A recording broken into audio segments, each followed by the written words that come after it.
And our speaker is Dan Hill.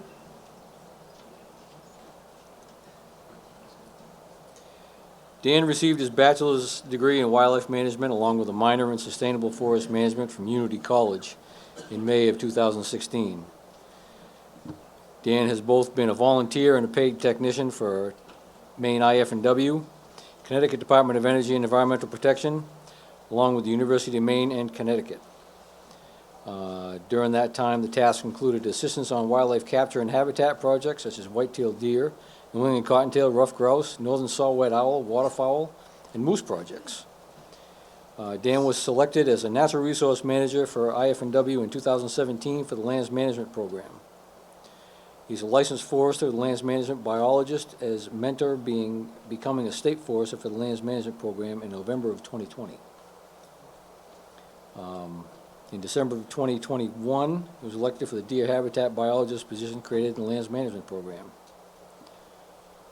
So with that, Dan, Thank you, Rick. the floor is yours. And you can move your slides there. Okay, And you've got your perfect. notes and everything written for you. All right, thank you very much. You bet. Thanks a lot, folks. The last time I was here was a few years ago, and this position was just created, and I did not have as much time in the woods. I got blue marking paint, I found out on this, and I don't even wear it out in the woods. So I'm going to start off today with a quote that really means a lot to me in my profession and personal life, and inspired by a book, The Into the Wild. Some of you folks may be familiar. And it's called Each Thing by Its Right Name. Let things sink in, let them wash over us, trying to come to our own truth about them. Deer wintering area management from a state's lands wildlife perspective is what I'm going to talk about with you today. This habitat also benefits a suite of other wildlife species other than deer. So I will focus on the deer component, but it's the habitat in itself that really provides a suite of wildlife species. So I'm going to talk a bit about our wildlife management areas, the land acquisition program that I work with, along with the lands program that I work for. An introduction to the legislation, some development of our acquisition criteria and prioritization process.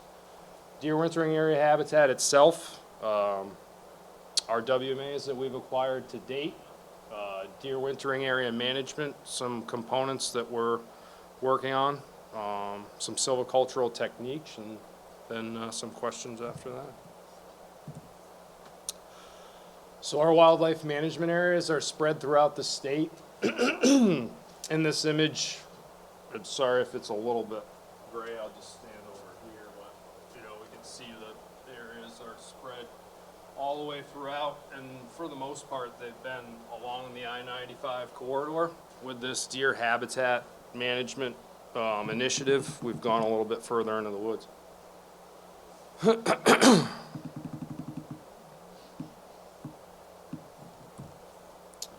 So our land acquisition process, it involves PR, which some of you folks may be familiar with as the Pittman-Robertson Act. It's actually a tax on firearms, ammunition, and hunting equipment. Provides a lot of our funding. We also work with the Land for Maine's Future program. This deer habitat program specifically identified us to work with Land for Maine's Future, providing public access on our wildlife management areas.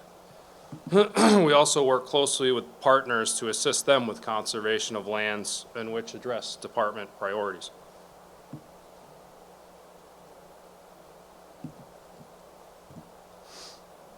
So the lands management program, we have three primary objectives. A lot of the tasks include planning and implementing habitat management activities on state-owned wildlife management areas. We provide a coordinated management approach with the regional and statewide wildlife biologist staff. So I'm primarily a licensed forester in charge of coordinating with the regional staff to work with acquisition priorities and now manage the areas as state wildlife management areas. In the images here, we can see there's a beaver deceiver that we set up on the new McQuahawk Wildlife Management Area, and then another area is a new Rangeley Wildlife Management Area, which is just outside of downtown Rangeley off Route 4 on the north side. We actually had a few patches of Phragmites reed, which I have worked with Ron and provided great advice on how to manage these species. So the law in itself tasked us with not only acquiring but providing technical assistance and managing the deer wintering areas themselves. The goal of IF&W in this geographic area is to increase the overall abundance of white-tailed deer, and the limiting factor has been identified as the wintering area habitat. This image here kind of depicts a typical stand that you would see where deer are utilizing it in the winter. It does have a hardwood component, but is primarily softwood dominated. So the primary objective for these areas involves habitat management, of course. We're going to purchase these areas owned in fee and manage them as wildlife management areas, with the primary objective being deer wintering area habitat management, but also manage for the suite of wildlife species based on habitat composition or just what has been identified there with our spatial databases and species specialist staff. So with acquisition prioritization, we took a statewide and collaborative management approach. I mean, we looked at over 100,000 acres statewide in reference to the scope of this, working with the regional staff and the biologists to identify areas that we may be interested in managing for these species. And that, on this map here, you can see the areas in green are the areas that have been identified as priority areas for increasing the white-tailed deer population. The other areas we could see, and folks, if you're from those areas, you know, the winter isn't as severe, the deer numbers are pretty high, and those areas we look to manage them either at the level that they're at or a lower level. Why the increase? I think folks have seen where there's been quite an increase in doe permits and antlerless permits as of with the new system. So how do deer adapt to winter conditions? Well, they go to these areas that are primarily softwood dominated, and they utilize them during the roughest part of the winter. This year we did have a bit of severe weather in the beginning of the winter. Didn't have the significant snow conditions that we would normally have, but as the winter progressed we did get more and more deep snow. In the image here there's quite a bit of dominant cedar. This is an image of what we would consider primary winter shelter, which would be canopy closures greater than 70% in softwood. I mean, when we looked at canopy closure for a stand, we would determine that based on its softwood and hardwood competition. When we're looking at these stands, we're looking at it only as what it provides in the wintertime for shelter value. So therefore, we take the hardwood out of it. It's got to meet 70% or greater for what we consider primary, and then secondary winter shelter is between 50 and 70% canopy closure, which usually includes, and of course includes, a minor hardwood component, other shrubs and lower species within that shelter. A lot of these are associated with water courses and drainages, riparian areas, lowlands. I mean, a lot of this stuff is typed as northern bottomland conifer forest. Tree species include, in northern Maine, northern white cedar, hemlock, red and white spruce, and balsam fir. They've also, we were talking about stands earlier that are just meeting that 35 feet tall. They also have to be 35 feet tall or greater for the deer. As far as, it's not that the deer need them, they're selecting them because they're providing the habitat condition that allows them to be able to persist. In the other image here, we have a picture of a deer trail. This is actually an allagash. There's a significant hardwood component in this picture, but it just shows the ability for them to travel throughout when they're in numbers, and this is in proximity to areas that have better shelter values.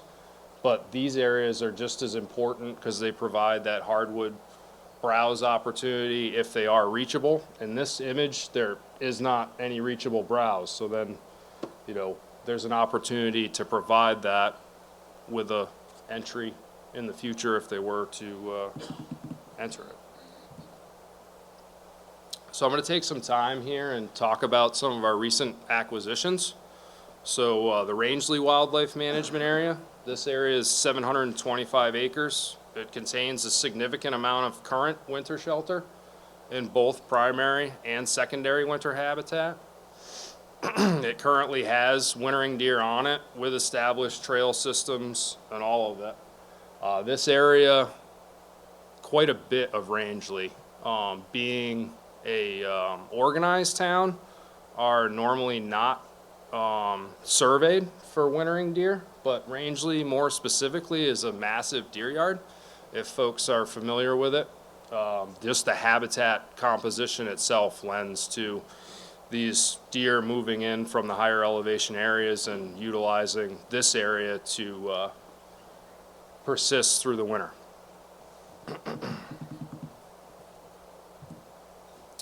So the McQuahawk Stream Wildlife Management Area, this was the state's largest individual land purchase, I believe, from what I had heard.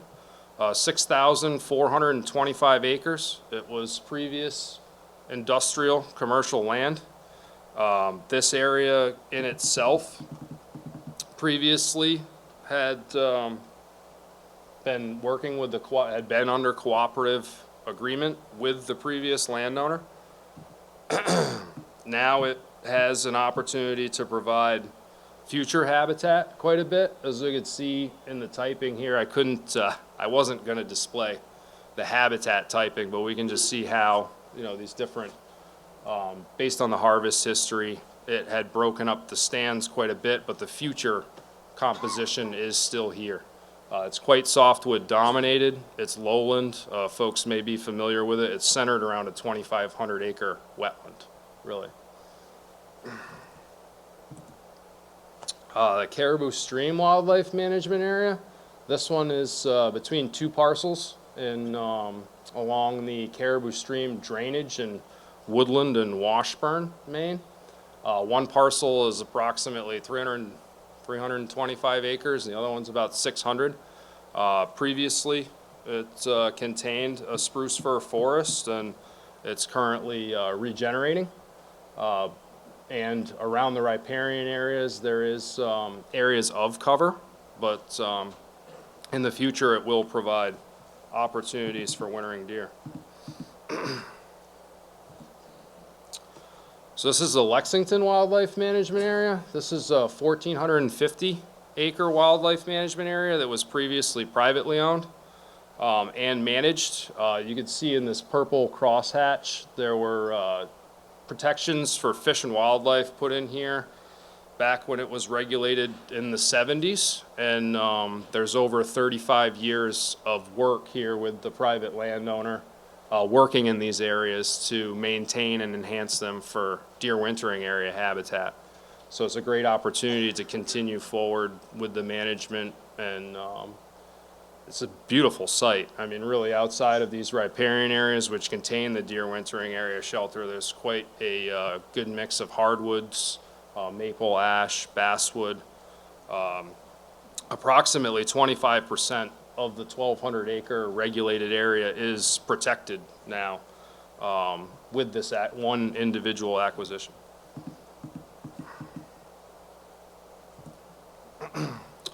So I want to take a few minutes to just talk about some components of deer wintering area management from our perspective. I'm a licensed forester and biologist, and I work on wildlife management areas, and we have these techniques and ideas about how we, maintain a deer wintering area on a level.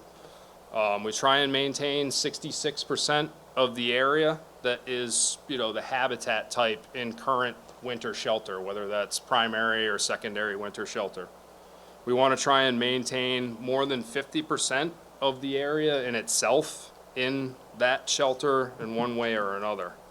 We also want to maintain 10 to 25%, up to 25% of the area in future winter shelter. Component number 3, the biggest thing with deer wintering areas and what I've learned is maintaining and providing connectivity. A lot of these areas, as you saw with the maps, they contain lowlands. They're associated with water courses around ponds and drainages. And we just work with our harvest activities to promote movement of the deer while we're working in the area itself, whether that be, and we flag out a lot, we mark our own timber. We will, flag out the trails, the deer trails ahead of time and treat them as if they were a brook. So as far as maintaining whatever cover components are around the deer trail itself and working in from both sides, trying not to disrupt that connectivity. Another important component of the habitat, very important, is food, right? They need to have reachable food. I mean, we talked about a lot of these softwood areas earlier that have a lack of browse, a lack of food, reachable. So in these areas, providing the opportunity to cut a soft hardwood pulp tree or a low-grade hardwood tree to produce browse. I mean, red maple, ash is an unbelievable sprouting species when it comes to hardwood. Our birches, beech will sprout, and, well, I guess in areas where they are in high density, I have seen them browse on it. What we really try and promote is each site is unique and utilize the species mix to provide the best cover possible long term. So balsam fir, 80 to 100 years, eastern hemlock, northern white cedar, white red spruce, right, 100 year, well, white spruce, about 100 years, 120, but try and work in identifying almost like crop trees as the trees that live longer. And then a lot of folks have talked about fir as maybe a half rotation species and the others as a full rotation species.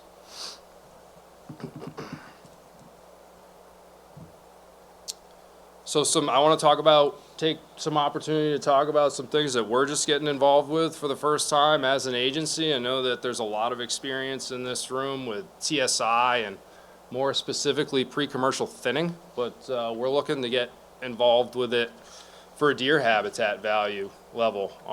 I think that we can control the species composition at the level before the stand goes into stem exclusion. So then therefore we're identifying the crop trees ahead of time and we're picking out the best and we're cutting the rest, right? And it's a non-commercial species, or a non-commercial value species at that point and level. So the biggest thing for us is not the timber value, and enhanced timber value will be secondary. A lot of these sites, like I talked about earlier, are lowland sites. They're not the richest sites, period. We're not looking to really stimulate growth. We know that's going to happen, but the species control to persist the stand through to have the management opportunities for that diversity in the future, I think is really what we're looking for out of this activity. And on our pick scheme, we're going to look to remove species of lower, lesser quality. So balsam fir, at that point, we can identify the individuals that have won the race, if you will, to a point. They have better developed crowns. They've become more dominant or co-dominant species, and we can cut hardwoods and the the softwood trees that haven't competed well out of the way, so those species can persist into the future and provide us with more management opportunities when we go in for an early thinning or a more focused commercial intermediate entry.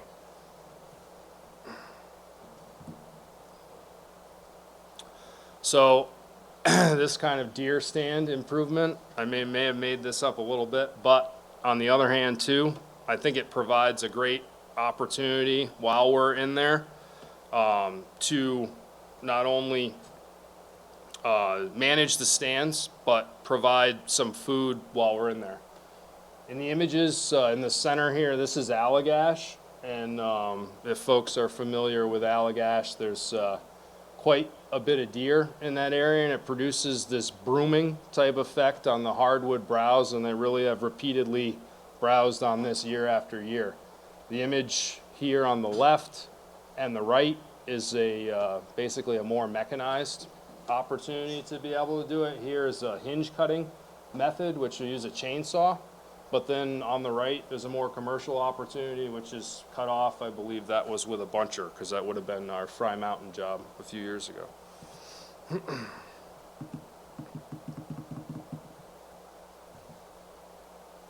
So I want to take a few minutes and talk about kind of our perspective in reference to commercial thinning when it comes to deer wintering areas. We're looking at a 20 to 25% removal during an entry.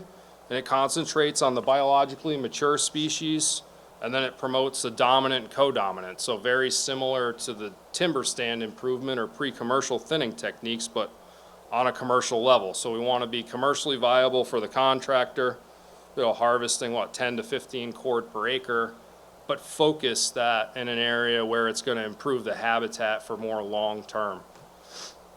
So in this example, there's a northern white cedar over here. There's some balsam fir.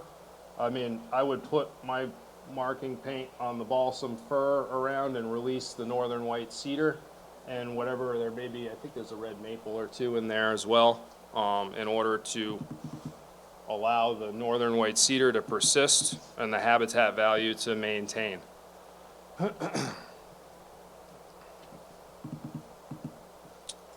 But it's really important as far as throughout these areas to provide reachable food. So anywhere where we have the opportunity, we're going to paint a hardwood and provide that reachable browse within these areas of cover. So we're trying to, maintain and promote the cover upwards of our values between 50 and 70% or greater canopy closure. But we're also cutting hardwood at the same time, which is providing food in proximity to cover.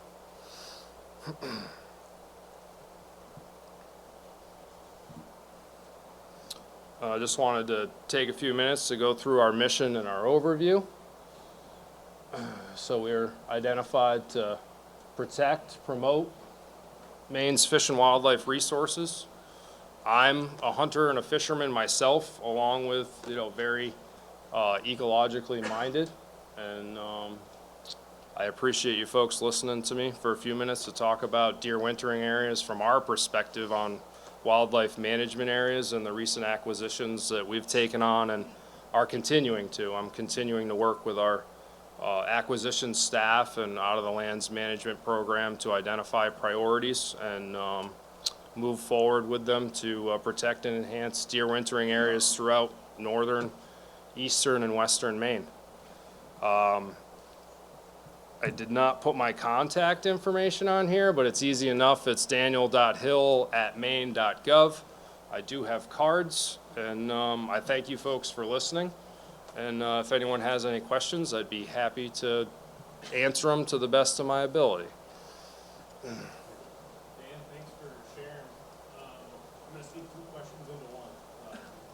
Obviously, forest management is part of managing those deer wintering areas. I was curious if you guys have like a goal within your management plan for either volume or acres, that's probably a better way to look at it, to be treated each year, and if you generate any income from those activities, what's done with it? Well, as far as the income that is generated from our timber harvests go directly back into the program for at-cost activities that are associated with our wildlife management areas. We don't, from what I'm familiar with, I've worked with the regional staff to develop these wildlife management plans. And we don't have any volume goals, but our goals are to work with the contractors to ensure, of course, we want it to be commercially viable sale. So that's where we identify We mark the wood, we paint it to prescription, and ensure that it meets the volume removals that are acceptable for, you know, a commercial sale. And if it doesn't, we have the opportunity to work with smaller scale folks or do some smaller scale at cost management on our own with those funds that would be provided from a revenue producing activity. Jared? Is there hunting allowed on these particular WMAs like there is on the others? And if so, is there any concern that that might reduce the usage by the deer? The question, I should have repeated this gentleman's question. The question is there any hunting on these areas? And if so, would that cause pressure to the deer? Is that what you're talking about? Would hunting pressure reduce their? So, with the way the hunting seasons are set up, yes, these areas are wildlife management areas, so they're just like our other wildlife management area system where both consumptive and non-consumptive activities are identified. Hunting, fishing, foraging, berry picking, all those activities are acceptable. And just with the hunting season and the regulations the way they are, especially up in northern Maine, they're in place in order to protect the deer throughout that area where they would be, you know, at most risk, I would say. Are you only purchasing land that has active deer yard activity? Okay, the question is are we only purchasing deer wintering areas with active activity or previous activity? Well, comparably, I couldn't tell if you were managing that as future, potential deer yard. Yep. Is that because you just speculate? No, there have been, so there were flight records that were identified with that were a priority. And on the parcel actually to the north of our woodland parcel, it is fully occupied by deer, and there are deer that utilize that drainage up and down. I mean, I traveled the ITS trail system to get in and out because of availability and access when we were looking at it, and then now that we own it. And the amount of activity on that corridor between the two is pretty significant. So, but yes, as far as we're looking at historic and, you know, current, along with, there's a lot of components with the conservation criteria, size, other resources, things like that. What's your current thought on zone deer yards that have no activity? So the question is zone deer yards with no activity in them. I am a lands program forester. I work with the regional wildlife staff. That in itself is something that's worked through, I believe, between the Maine Forest Service and regional wildlife biologists. They've identified priority areas and they continue to work. So it would be working with that individual regional wildlife biologist, their perspective based on the area when a harvest plan agreement is made. So I am a forester within the lands management program. I just happen to be directed to manage for deer wintering area habitat on state-owned lands. So it is the PFW and harvest plan agreements are between the regional wildlife biologist and the landowner primarily, from what I understand.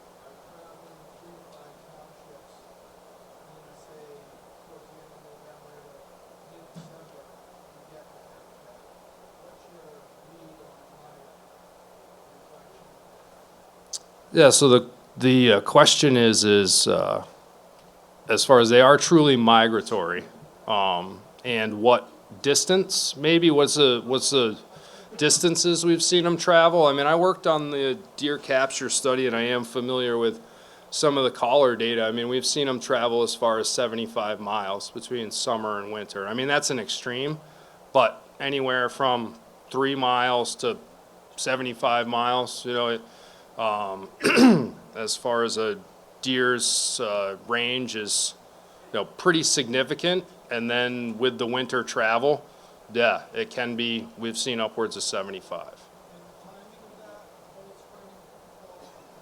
Yeah, as far as late fall and early spring, yeah. Once the crust is established and they can get out on top and they're not sinking down with the snow depleting. Yeah.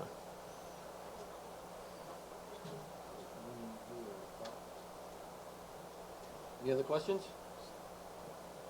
Thank you for your folks' time.